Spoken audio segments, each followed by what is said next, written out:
dessa vez dos governadores, não sei se está no ponto aí, pessoal da produção, porque daí eu quero entrar com você, Bruno, e com o Edu, para falar um pouquinho desses nomes aí da direita, né? Você já citou a questão do Tarcísio, né, que fez ali um discurso mais à la Bolsonaro, mas depois acabou recuando porque foi muito cobrado com relação a isso, né? Então você está defendendo o Brasil ou os bolsonaristas. E tem, assim, todos esses governadores da direita ficaram com um discurso um pouco complicado, porque o Tarcísio, por exemplo, o São Paulo é o estado que tem maior relação comercial com os Estados Unidos no Brasil. Então como é que ele vai também tratar desse assunto? Eu cheguei a convidar algumas pessoas para vir para o programa que me disseram, não, governadores, não, eu não consigo falar, porque senão eu vou incomodar o Bolsonaro e ao mesmo tempo eu não posso falar contra a indústria aqui local. Então que tem o Tarcísio, agora está no telão, Edu, eu já aprendi que eu vou conseguir ler. Vamos fazer uma grande liberação de créditos acumulados do ICMS e estamos conversando com as contrapartes americanas, empresas e políticos para que possam sensibilizar o governo americano e mostrando o tamanho do problema. Infelizmente, hoje busca-se tirar proveito político de tudo, por isso estamos nessa situação. Ele está falando isso, obviamente, do Lula, não está falando do Bolsonaro, que está surfando aí nas ondas das pesquisas por estar defendendo o país, a soberania nacional. Então, Tarcísio, que é hoje o principal nome da direita, depois eu vou ouvir o Bruno se as pesquisas mostram isso mesmo, já está aí, né, tentando defender ali a indústria ali em São Paulo, que vai ser fortemente afetada por esse tipo de medida. Tem outros governadores? Vamos ver aqui o Ronaldo Caiado, que é de Goiás. Lá em Goiás tem bastante, né, dessas terras raras. O Caiado também, o Goiás é um grande exportador, né, de produtos para os Estados Unidos agrícolas. Uma coisa está bem clara, o Lula não quer resolver o problema. Ao invés de usar a chancelaria brasileira, que era uma das melhores do mundo, fica usando frases de efeito. Quem é o Lula para falar de soberania se estava batendo palmas para a Rússia quando invadiu a Ucrânia? Ele é um marqueteiro. O Caiado já tem um discurso, né, um pouco mais direto com relação a essas questões do Lula. Vamos ver o Ratinho Júnior, que também é outro nome aí colocado para a presidência da República, do PSD. Alguém tem de sentar e conversar com os Estados Unidos, fazer como fizeram os outros países. Não temos de falar em desdolarizar o comércio. Nem a China ou a Rússia fizeram isso. Ninguém tocou neste assunto. É uma falta de inteligência. O Bolsonaro, o ex-presidente Jair Bolsonaro, não é mais importante que essa relação comercial entre o Brasil e os Estados Unidos. É isso. Até agora, né? Oi, Edu. O Eduardo Bolsonaro caiu matando com ele com essa frase dele, viu? Pois é, o Eduardo Bolsonaro, mas agora a gente já entendeu, né, que na verdade ele não é tão um carro descontrolado assim, ele está se pautando aí num discurso, né, que eles estão captando. É muito típico isso da direita, né, Bruno, Edu, de captar, né, o que as pessoas estão dizendo nessa parte mais polêmica e trazer isso como, olha, a gente tem coragem de falar isso que está se falando ali a boca miúda.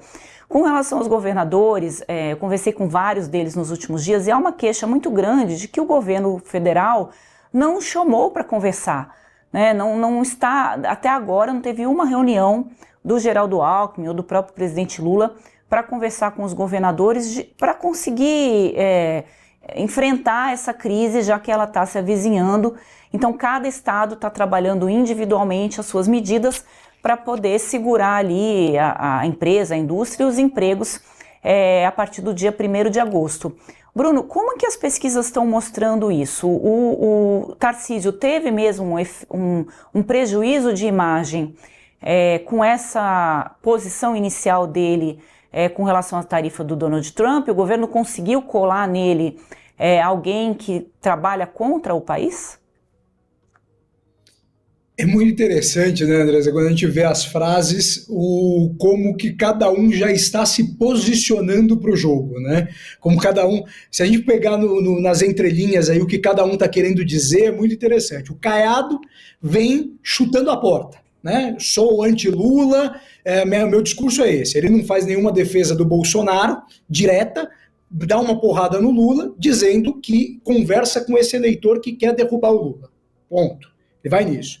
O Tarcísio vem com o discurso do bolsonarismo limpinho, bolsonarismo técnico, né? Ele faz um discurso bonito, um discurso falando contra o governo, mas recatado das críticas. E o Ratinho Júnior já vem com um discurso ao centro, que totalmente com um artigo escrito pelo Eduardo Leite sobre o fim da polarização.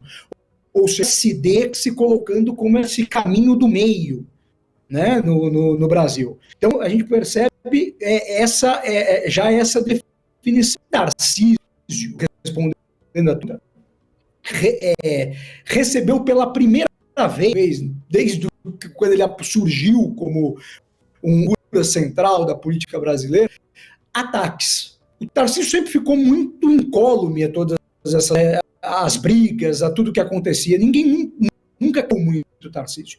E o Tarcísio tentou sair, se colocando como esse cara fiel ao Bolsonaro, esquecendo que ele tinha uma responsabilidade com o Estado que ele governa, né? E daí ele começou a apanhar do setor produtivo desse governo e teve que recuar. Quando ele recuou, ele também criou uma inimizade com o narista mais raiz. Ou seja, ele ficou num limbo que só o prejudicou naquele. Quando a gente traz para hoje, depois de 20 dias, isso todo, me parece que o Tarcísio está numa situação um pouco mais tranquila. As coisas passaram, a crítica ao Tarcísio passou, e ele é ainda o desejo daqueles que querem vencer o Lula pela direita. Ele é o nome que as pessoas ainda apostam, principalmente a política e o setor produtivo, mas apostam a bater o Lula vendo as pesquisas a preço de hoje. Então, por mais que ele tenha sofrido uma ranhura, me parece que ele está ainda bem posicionado no jogo. Edu, é possível voltar, fazer um diálogo entre o Lula e o Trump com essa temperatura tão alta? Na base da conciliação, o que você sugere aí para o governo? Sim. Acho que o Trump, a maioria dos líderes, né, mas ele tem um quê a mais de ego. Se ele entender que o Lula está numa posição de, olha, quero conversar com você, o que eu fui resolver essa comunicação, ele tem chance de ouvir o Lula, né?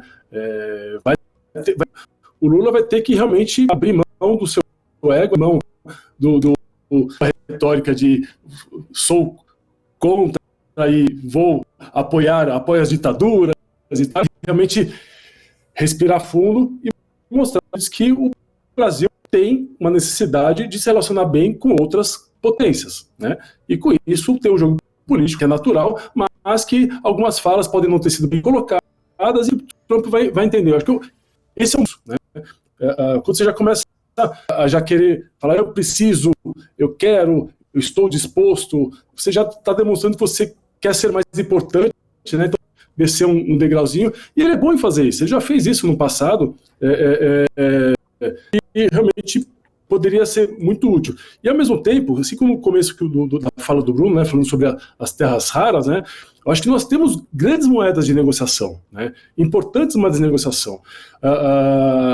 É só demonstrar para o governo americano que, olha, você sobretaxar pode trazer uma receita maior sobre o meu país, ótimo, mas você vai quebrar minha economia e depois a receita vai ser pior, porque eu vou importar menos, né? E vou ter que buscar outras alternativas. Então, é uma solução de curto prazo, né? No médio e longo prazo, vai ser horrível para todo mundo, né? Então, quando você começa a trazer, pelo fator emocional, você anula com humildade e começa a trazer os fatores racionais de uma forma bem estruturada, e aí vai precisar de ajuda de alguém para ajudá-lo a estruturar essa fala e mostrar o impacto desse tarifácio na economia brasileira e automaticamente como isso vai reverter negativamente para os Estados Unidos e, ao mesmo tempo, o que o Brasil pode oferecer da tabela periódica que você citou, né, dos itens que tem nome de coisas que eu nunca vi lá na minha vida, de elementos que eu nunca vi na minha vida, mas para sair da dependência da China, né? 41% desses minérios vem da China, 21% do Brasil. Poxa, 21% é pouco? Não, é muito, porque é o segundo maior país, se não me engano, Bruno, me corrija, por favor, que tem a disponibilidade desses itens que são essenciais para a inteligência artificial, para os robôs, para tudo que está sendo feito. Bateria, né? Carro elétrico. Exatamente, né? Tudo está sendo discutido. O Brasil tem um papel importante nisso. Então, se você deixar bem claro que, olha, eu tenho uma importância para você, não de forma arrogante, mas sim de forma estratégica, desse jeito que está acontecendo, eu vou quebrar e vai ser pior para você, e desculpa aí qualquer coisa, vai abrir para diálogo. Do jeito que está sendo feito, eu não vejo nenhum desses itens que eu estou falando está acontecendo.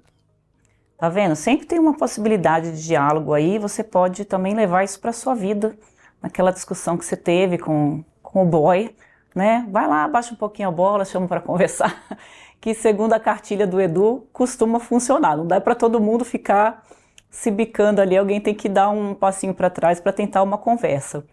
Ô Bruno, a gente estava falando aqui da Venezuela antes de você entrar, né? Que chegou a taxar o Brasil em 70%.